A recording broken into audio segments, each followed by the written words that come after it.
Swimming pool के अंदर swimming करते हैं। मैं कहता हूँ क्या जुल्म हो गया है, क्या ज़्यादती हो गई है मुझ पे। जब से अपोजिशन लीडर मैं नहीं था, पार्लियामेंट लीडर नहीं था, एक केस नहीं था मेरे ऊपर। उसके बाद उमरकोट में मैं जाता हूँ, उस पर हमला होता है, केस बनता है।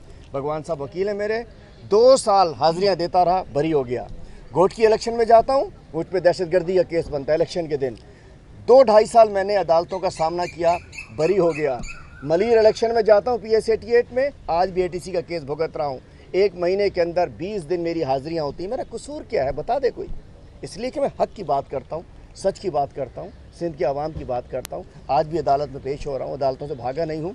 कल फिर हमने बेल कराने के लिए जामशोरो जाना है। और आज बता दूँ आपको एक और चीज़, आप लोग भी गवाह रहिएगा। सिंध बिलावल जरदारी, आसिफ जरदारी, मुराद अली शाह, एक आवाज़ बची है जो इनको इस वक्त तंग कर रही है। वो हलीम आदिल शेख, इमरान खान के एक वर्कर, एक सिपाही की आवाज़ है जो सिंध की आवाज़ करता है। बिल्कुल ये एक साजिश के ज़रिए मुझे कत्ल कराना चाहते हैं।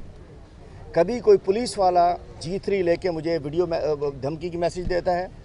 आज एक डाकू साहब ने मेरे खिलाफ वीडियो जारी किया आज कि जी वो हलीम आदिल शेख हमारे खिलाफ असम्बली में बात करता है, मुराद अली शाह को बुरा कहता है। डाकू साहब जंगल में बैठे हैं बंदूक रख के, उनको भी हलीम आदिल शेख बुरा लग रहा है। कोई पुलिस वाले को कोई धमकियाँ देते हैं, ये साजिश करते हैं। लेकिन मैं बताना चाहता हूँ आसिफ जरदारी, मुराद शाह और सब लोग, इज़्ज़त ज़िल्लत अल्लाह ताला देता है, ज़िंदगी अल्लाह ताला के हाथ में है। जिस दिन मरना होगा मर जाऊँगा। तुम लोग जो साजिश कर रहे हो, तैयार रहो कि तुम्हारा वक्त आया चाहता है। चूँकि हमने बहुत कोशिश कर ली कि इंतखाब करा दो ताकि इनकलाब की ज़रूरत ना पड़े, लेकिन मुझे लगता है कि ये इम्पोर्टेड गवर्नमेंट इंतखाब की तरफ नहीं जा रही है। पाकिस्तान इनकलाब देख रहा है। सबसे ज़्यादा इनकलाब की ज़रूरत सूबा सिंध में है, और मैं श्रीलंका वाला इनकलाब देख रहा हूँ। मुझे नहीं लगता कि सिंध के लोग जितने तंग आ चुके हैं, 3 दिन की बारिश में पूरा कराची डूब चुका है। कराची के दावे हमने 3 बड़े नाले हमने साफ़ कर दिए थे ना, इन्होंने उसको कचरे से भर दिया। 500 इन्होंने DMC के नाले साफ़ करने थे, 41 KMC के नाले साफ़ करने थे, इन्होंने साफ़ नहीं किए। आज सुना है 3 दिन की प्रिडिक्शन है। आज दोबारा पूल पार्टियाँ, गटरों में पूल पार्टियाँ हमारी हो रही होंगी। तुम्हारे करप्ट माफिया की, अफसरों की पूल पार्टियाँ पैसे निछावर करते हो। वीडियो देख लीजिएगा, मेरे पेज वेज पे लगी हुई है।